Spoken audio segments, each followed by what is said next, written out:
नमस्कार, मैं शंभू कुमार सिंह और आप देख रहे हैं नेशनल दस्तक। राजेंद्र प्रसाद सिंह कहते हैं कि आप अगर दलित, पिछड़े, आदिवासी हैं, अल्पसंख्यक हैं, किसान समाज से हैं तो नौकरी आरक्षण से ले तो लेंगे, लेकिन आप सम्मान से नौकरी नहीं कर पाएंगे क्योंकि रोज आपको जातिवाद और मनुवाद झेलना पड़ेगा। लेकिन मध्य प्रदेश में कुछ अजीब हो रहा है। इससे पहले आईएएस संतोष वर्मा को सस्पेंड किया गया, उनको बर्खास्त करने की अनुशंसा की गई क्योंकि वो आदिवासी समाज से आते हैं, बहुजन समाज से आते हैं। और उनकी गलती क्या थी? दरअसल मध्य प्रदेश में जो दलित हैं, आदिवासी हैं, उन्होंने एक संस्था बना रखा है, अजॉप्स, आदिवासी दलित समाज के अधिकारियों कर्मचारियों की वो संस्था है।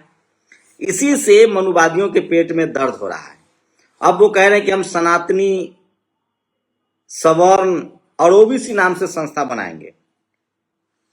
लेकिन सवाल ये है कि सोचिए कि ये दो आईएएस पर कार्रवाई हो रही है। अब एक मीनाक्षी सिंह, वो भी आईएएस हैं आदिवासी समाज से, उनको निशाने पर लिया जा रहा है। इन दोनों ने बोला क्या है, मैं वो सुना दे रहा हूं। आईएएस संतोष वर्मा ने कहा कि आरक्षण तब तक जब तक जातिवाद है, जब तक इस देश का हर आदमी एक दूसरे से शादी ब्याह न करने लगे, तब तक इसमें कोई आपत्ति नहीं है। जबकि भारत सरकार, राज्य सरकारें सब जाति बंधन के खिलाफ वाले शादियों को प्रमोट करती है। उनको, खासकर जो दलित समाज में जो लोग शादी करते हैं, उनको बकायदा आर्थिक मदद की जाती है। कौन सा गुनाह कर दिया?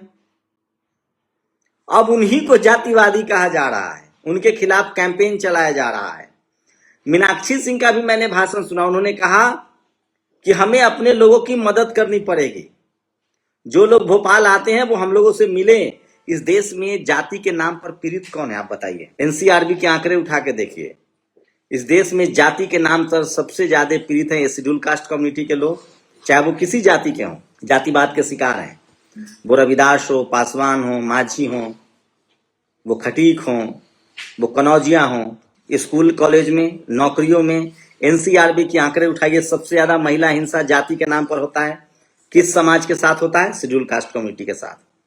उसके बाद किसके साथ होता है? ट्राइबल कम्युनिटी के साथ। उसके बाद किसके साथ होता है? पिछड़े समाज के साथ। ये इतिहास है, आंकड़ा है, रिकॉर्ड है। लेकिन सोचिए, जब आप इसके खिलाफ लड़ेंगे तो आपको जातिवादी कहा जाएगा। हम लोग जातिवाद से पीड़ित हैं, जातिवाद के खिलाफ लड़ रहे हैं। हम संविधान में दिए अधिकार एससी, एसटी, ओबीसी की बात कर रहे हैं। मीनाक्षी सिंह ने भी यही कहा है कि जो आदिवासी हैं, हमें अपने बच्चों को समझाना पड़ेगा कि जातिवाद से कैसे लड़ना है और हमें यूनाइट होना पड़ेगा, हमें एकजुट होना। ये बात तो बाबा साहब ने भी कहा है कि ये बहुजन समाज के लोगों, ये दलित, पिछड़े, किसान, आदिवासी, अल्पसंख्यकों, पढ़ो लिखो, शिक्षित बनो, संगठित रहो, संघर्ष करो। उन्होंने कहा है शिक्षित बनो, संगठित रहो, संघर्ष करो। यही बात मीनाक्षी सिंह ने कहा।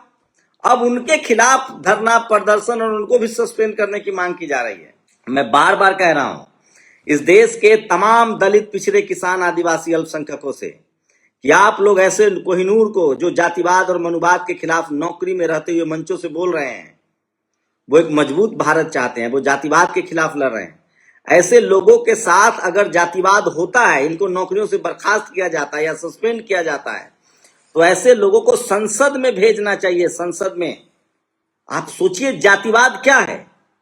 जातिवाद, इस देश में जो जातिवाद के खिलाफ लड़ रहा है उसी को जातिवादी कहा जा रहा है। अरे जाति बनाई किसने? जाति का लाभार्थी कौन है?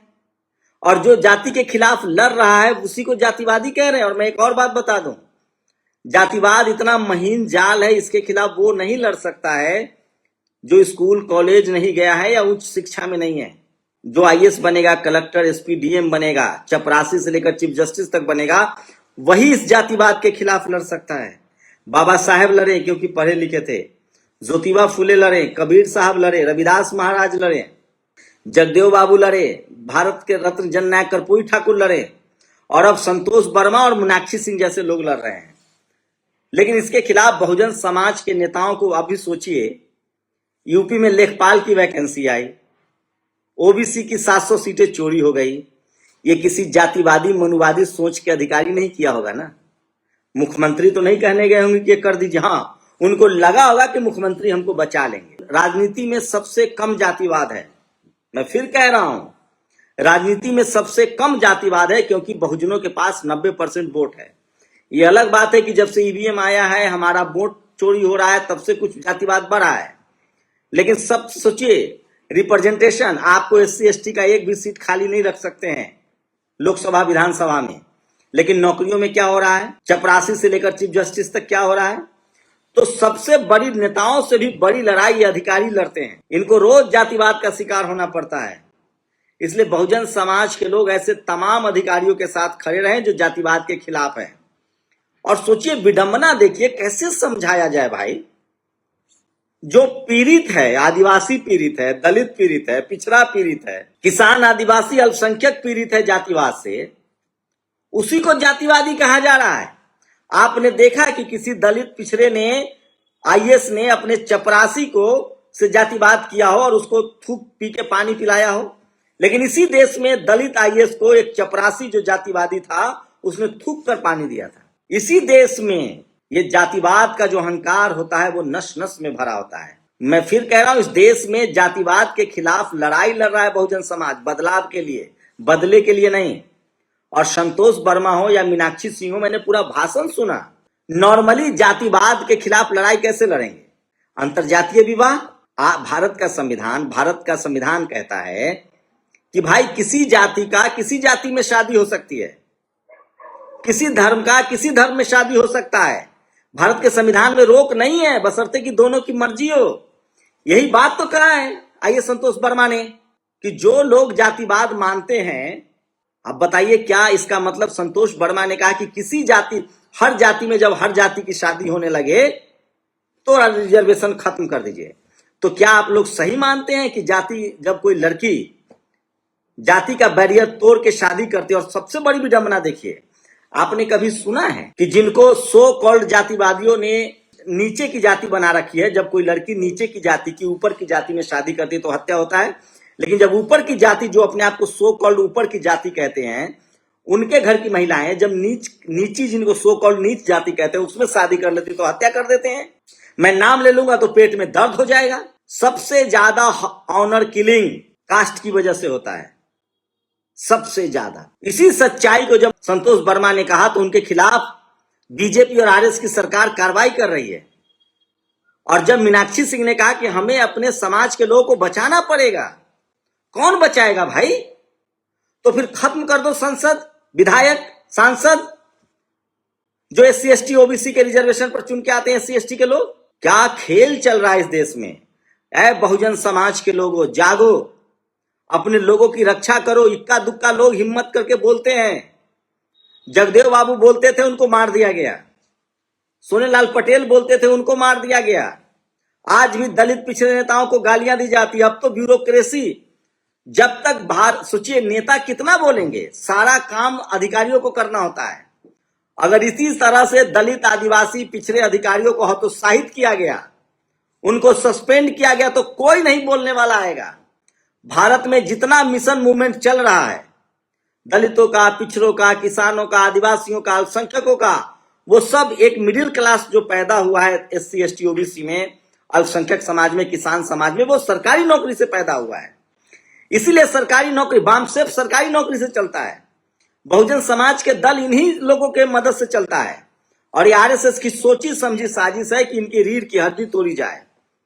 इसलिए बहुजन समाज के तमाम लोगों को, ऐसे अधिकारी, कर्मचारी, चपरासी से लेकर चीफ जस्टिस तक, जस्टिस कर्नल को जेल में डाला गया, आप चुप थे। गवाई साहब दलित समाज से आते थे, उन पर जूता फेंका गया। रोज दलित, पिछड़े, किसान, आदिवासी, अल्पसंख्यक अधिकारियों को फंसा दिया जाता है भ्रष्टाचार में। और सोचिए, जातिवाद के खिलाफ वही लड़ता है जिस पर कोई दाग नहीं होता है। मैं दिन रात जातिवाद के खिलाफ खबरें चलाता हूं, मुझे जातिवादी कहते हैं। खैर, मुझे इनके सर्टिफिकेट से कोई असर नहीं पड़ता है। हम लोग जाति के शिकार लोग हैं, जाति के पीड़ित लोग हैं। हम बदलाव चाहते हैं। और आईएएस संतोष वर्मा हो या आईएएस मीनाक्षी सिंह हो, बहुजन समाज को इनके साथ खड़ा होना चाहिए। और अगर सरकार इनके खिलाफ कोई कार्रवाई करती है तो संवैधानिक तरीके से इनके पक्ष में आवाज उठाइए। और अगर उससे भी बात ना बने तो इनको संसद में भेजिए। और मैं अपील करता हूं बीएसपी से, इंडिया गठबंधन के लोगों से, आरएसएस बीजेपी की सरकार है, आप लोग ऐसे लोगों को तवज्जो दीजिए। और ये लोग बहुजन समाज के नायाब हीरे हैं जो जातिवाद, मनुवाद के खिलाफ नौकरी में रहते हुए लड़ रहे हैं। सोचिए, जो नौकरी में रहते हुए समाज की लड़ाई लड़ेगा वो संसद में जाकर और लड़ेगा। रतन लाल हुए, डॉक्टर रितु हुई, सूरज मंडल हुए, प्रशांत कनौजिया को जेल में डाल दिया गया, अभी बसंत कनौजिया धरने पर बैठे थे, रोहित वेमुला के साथ। सोचिए, अजीब बात है, भारत में जो जातियां जातिवाद के शिकार हैं उन्हीं को कहा जा रहा है कि ये जातिवादी हैं। और ये कहने वाला कौन है? ये तमाम टीवी अखबार के जातिवादी मनुवादी मीडिया फर्जी खबरें चलाते रहते हैं। उल्टा दलित, पिछड़ा, किसान, आदिवासी ने कुछ कह दिया तो विवादित है ये, और इनके मुंह से श्लोक झड़ता है। तो इस खेल को बहुजन समाज के लोग समझने लगे हैं। इस पर हमें और लगातार लिखना पड़ना चाहिए। शुक्रिया। नेशनल दस्तक की आपसे गुजारिश है कि अगर इसको बचाना चाहते हैं तो नेशनल दस्तक को सब्सक्राइब करने के लिए रेड कलर के सब्सक्राइब बटन को दबाएं, फिर बेल आइकन की घंटी दबाएं। नेशनल दस्तक को बचाने के लिए बहुत जरूरी है कि हर खबर को शेयर करें, लाइक करें, कमेंट जरूर करें।